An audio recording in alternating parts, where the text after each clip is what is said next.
Welcome to Itz Sirap, where I help you achieve your finished look. In this video, you're going to see how I got my blue and black honeycomb nails that I am so loving right now. So let's get into it, okay? So I'm using this kind of turquoise blue acrylic from Itz Sirap. It came in like a little kit with 6 different colors. So I showed you guys that in the previous video. I took the colors and mixed them with some other colors and all of that. So I'll make sure that I put that video in the cards. So now I'm just applying my Itz Sirap nail forms. I have a video talking about these and how wonderful they are. So check that video out as well. So you just want to get it on here evenly, and you want it to be like flush under the nail. If not, then some of the product can kind of like slide up under your nail, and that's not what we want. So then I just went in and started applying the acrylic, and I started at the end of the nail and kind of work my way up to the cuticle area. I didn't put any nail prep in this video. If y'all want to see a specific video on nail prep, then put that in the comments below. But for this video, I just jumped in and started filming. On my last 2 nails on this hand, they came out really good as far as my application. But of course, in YouTube world fashion, the footage got lost. So I couldn't, access that to get that in this video. But on my pinky nail, I did so good, y'all. It was just perfect. But for the first couple of nails, I just kept, adding acrylic here and there until I kind of build it up to where I wanted it to be. So yeah, it might be a little lumpy and a little bumpy, but the filing kind of worked all of that out, so everything was good. But those last 2 nails, okay, the video was 12 minutes long, and when I transferred it from my phone to my computer, somehow it was a minute long. Then when I tried to put it back on the phone, it was like some seconds. So yeah. So we're gonna work on that. But here's the second one that I had on this the footage that was saved on my pointer finger.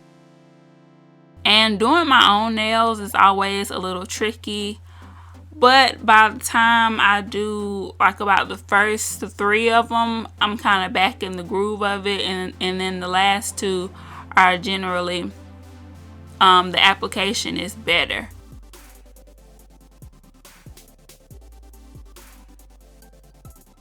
So here I'm just starting at the end and working my way up to the cuticle area, adding more as I see fit, trying to make it not so thin that it will break, but also not so big and chunky. Just trying to find that nice balance. And of course, if you make it too thick, you can always file that away with your e-file or your hand file. But if it's too thin, then hey, you can't really fix that other than to add more acrylic.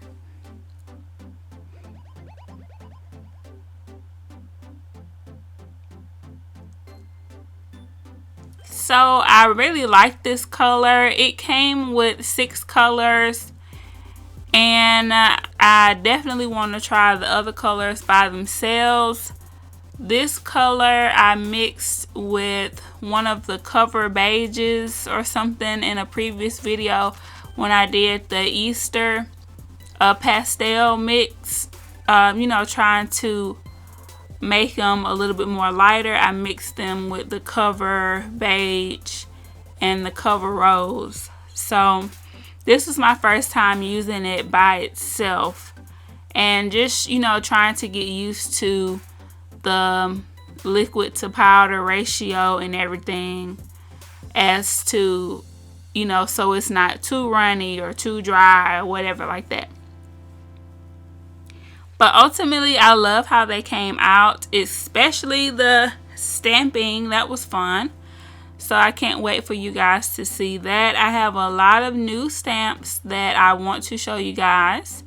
So in this one, I'm going to use this Honeycomb stamp, and I'm using this clear stamper that I got from maybe Walmart, along with this system. I think I did a video about that as well. I'm gonna try to find all of those and put them in the cards for y'all.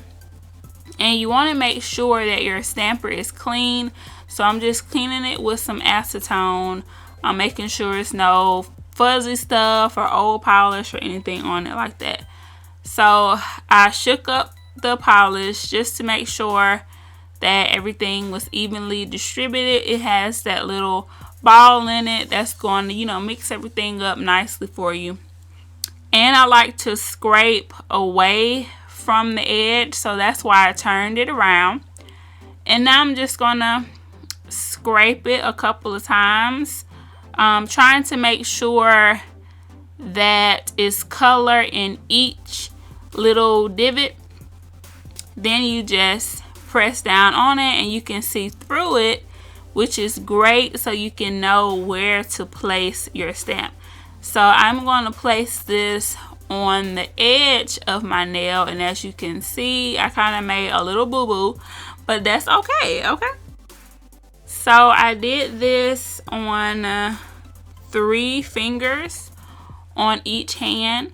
In between applications, you want to make sure that you're cleaning the stamper off, cleaning the scraper off, and cleaning the tray off. You don't want to go in over and over again and have that excess of nail polish build up, because you don't want to stain your plates. So here I'm just, you know, going at it again. Gonna stamp it. Make sure I get everything, because the last time everything wasn't fully, you know, filled in. And now I'm just gonna roll it on the edge. On the pointer finger, I turned it a different way like this to kind of give a different look. So this is the finished results. I hope you guys enjoyed this video. Make sure that you like, comment, and subscribe, and I'll see you guys in the next video. It's a wrap.